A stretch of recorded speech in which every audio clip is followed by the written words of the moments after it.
Hello， 同学们好。今天呢，我们来讲一下自由泳抱水是在什么时候完成啊？这个动作高走抱水是在什么时候进行啊？有些同学，我看过很多同学的视频，他是抱水是在什么时候？肩膀已经回转了，你的高走抱水，做完抱水，他的手臂已经到中线了，到身体的中线了，已经，对吧？那我们自由泳讲究一个什么？远端抱水，记住啊，是远端抱水。你滑肩膀往回转，已经滑下来了，这样子你的抱水就非常的不充分，你的划水的距离划幅就会很短。那我们应该什么时候抱水呢？这样子做起来既省力又高效。那我们肯定是在手臂往前伸、肩膀往前送的时候。就开始做抱水动作了，知道吗？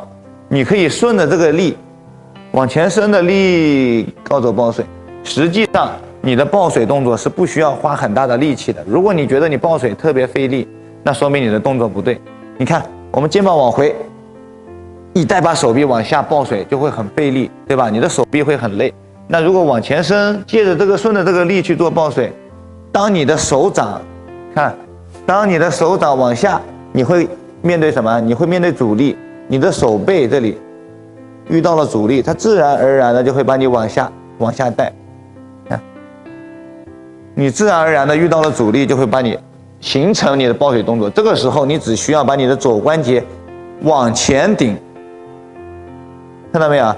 往前伸的时候往前顶，抱完水了之后，再开始转肩推水。你转肩才开始抱水。那你的推水干嘛？只能靠手臂去推，很累，三头肌很累。入水往前伸抱水啊，前伸的时候抱水，转肩再做推水，我们手臂也省力，对吧？游起来就会更轻松，好吧？啊，那希望大家能够听得懂这个感觉，大家去体会啊。那接下来我到水中去给大家做一下怎么样去练习这个动作啊，前伸抱水这个动作。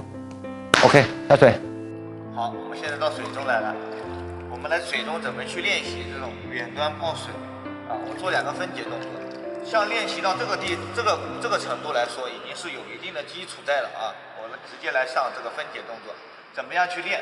首先啊，练习单臂划手，单臂划手，但是你每一次必须划的这只手要超过不划的手，做抱水动作，再往回。来，大家看一下。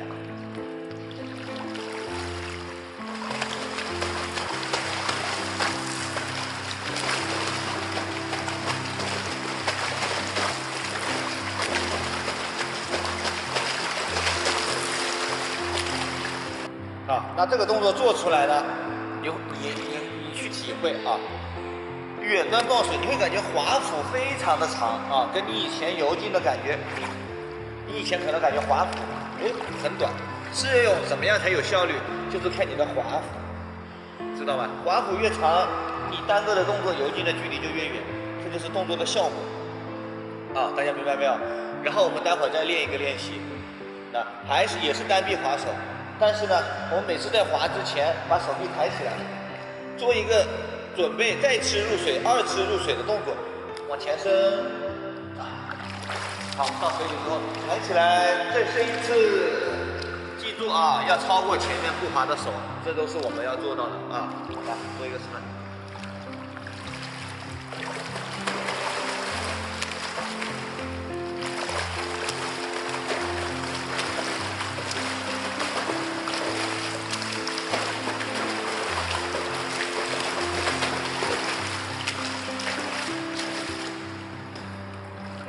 OK， 这就是我们找到远端抱水的这2个肌肉分解动作。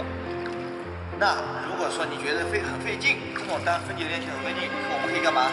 带上脚蹼，减少我们手臂的负担，你会动作感觉更清晰一点，知道吧？带上脚蹼练习啊，脚蹼给我们一点推进力，你能更清晰的感觉到，我抱水其实不需要用多大的力气的。手臂遇到阻力，它会自然的往下。这个时候你只需要架高你的肘关节啊，高走，这就是我们说的高走抱水，远端抱水。啊，大家应该都听明白了哈。好了。这节课讲到这里了，拜拜。